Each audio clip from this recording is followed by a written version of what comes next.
Mediana Lowriba Thodangbu Ikai Kumnaba Utuna Democratic Student Alliance of Manipur na chahi khudinggi pangthokpa Meet The Media Fraternity thouram mahosagum ngasiso kwakaitel da leiba loop asigi mayai loisang da pangthokhre paumi sing da achamba khudol tamduna chakchara ama chaminabana thouram adugi mapung oiba thouram oiki Media Freedom in Manipur haiba thimda pangthokiba thouram aduda Editor Guild Manipur gi President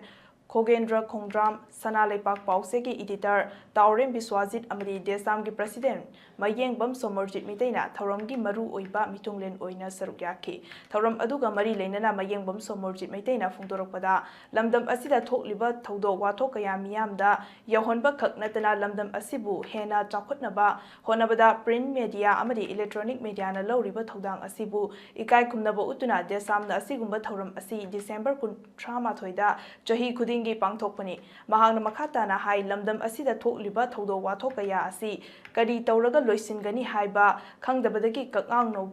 kakngaunaba ama miyamda leiri asigumba kakngaunaba amadi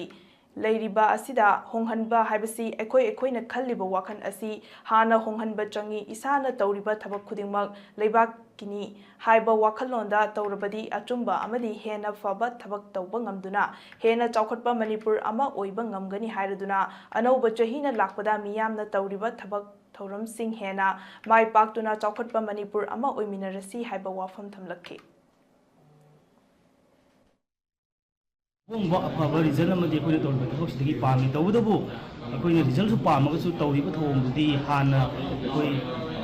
अहम पुरप गमगीदब थबक थोंग तौब